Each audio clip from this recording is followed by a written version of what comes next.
Voilà, donc on est à 80% d'autonomie, on part de Montréal.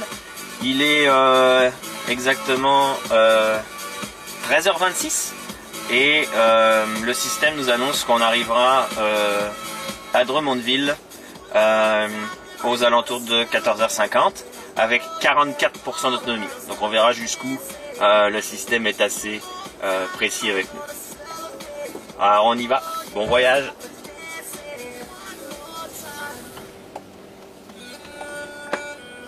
Un petit update sur le trajet Montréal-Québec via Drummondville.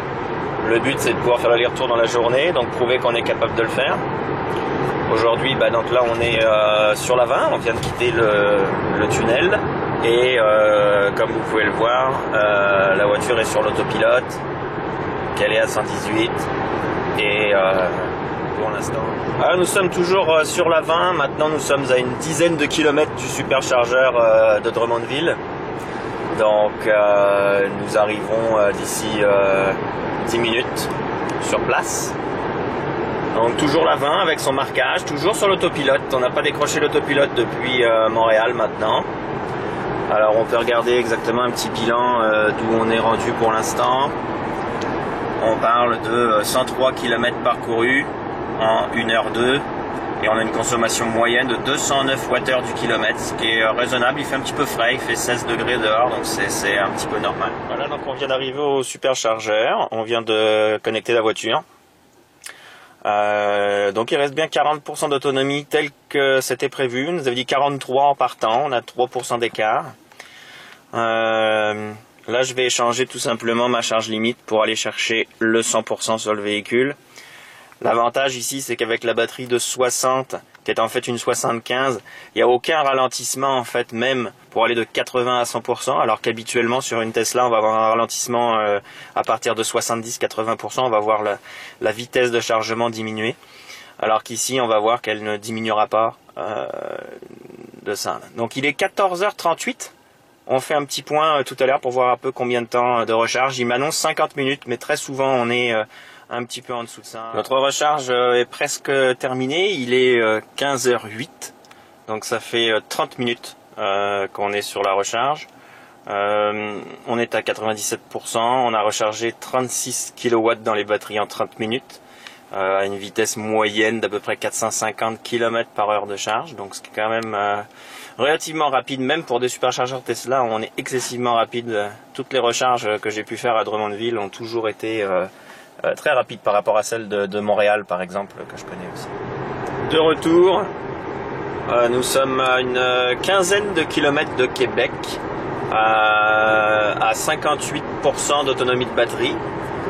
Donc techniquement je devrais arriver à Québec autour de 53% d'autonomie de batterie, ce qui voudrait dire que je pourrais faire l'aller-retour, c'est-à-dire retourner vers Drummondville, puisque j'aurais consommé à peu près 47% de la batterie, donc je suis capable de retourner. Voilà, donc on vient d'arriver à Québec à l'hôtel, il est 16h33.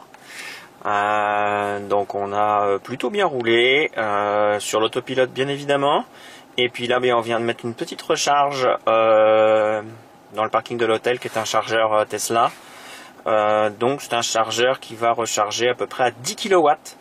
Donc proche de 50 km par heure de charge. Alors on va se remettre un petit peu pour pouvoir aller se balader dans Québec.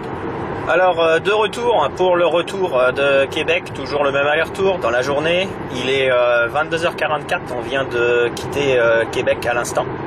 En ce moment même, on est, en fait, on est à Lévis, au croisement de Québec, toujours sur l'autopilote.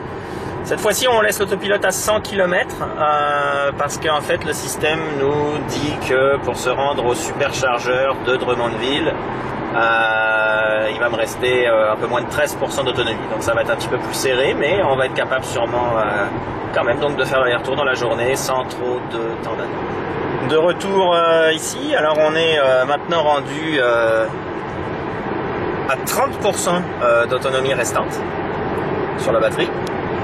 Roule 115, on a accéléré un petit peu vu qu'on était avec une marge d'erreur de 10%.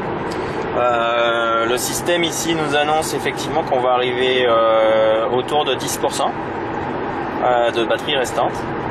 Alors je voulais rester avec vous pour vous montrer Ça fait maintenant un peu plus que 2 minutes que j'ai pas touché le volant.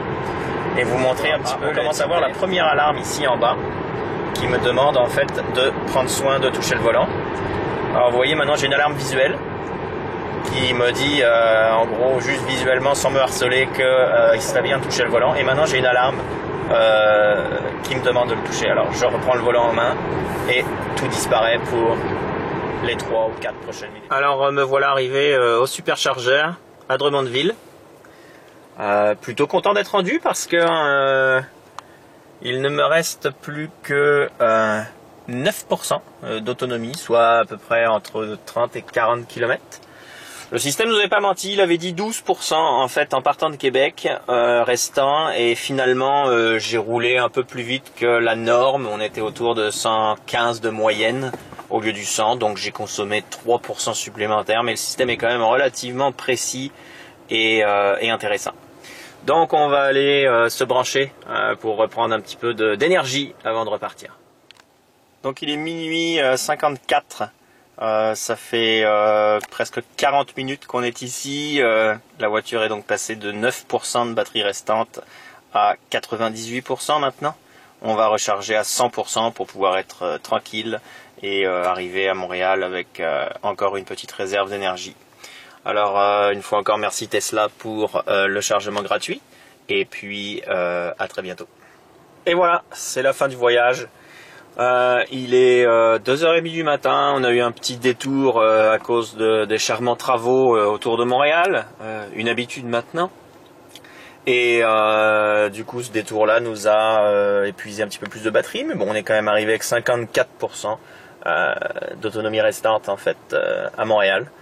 Alors voilà, donc la preuve est faite, on peut sans problème faire un aller-retour Montréal-Québec, donc un peu plus de 550 km dans une seule journée avec une Tesla Model S 60D. Alors voilà, j'espère que ce petit résumé vous a plu, vous a permis d'en savoir plus sur Tesla. Alors je vous dis à très bientôt sur toutpourtonve.com. À bientôt.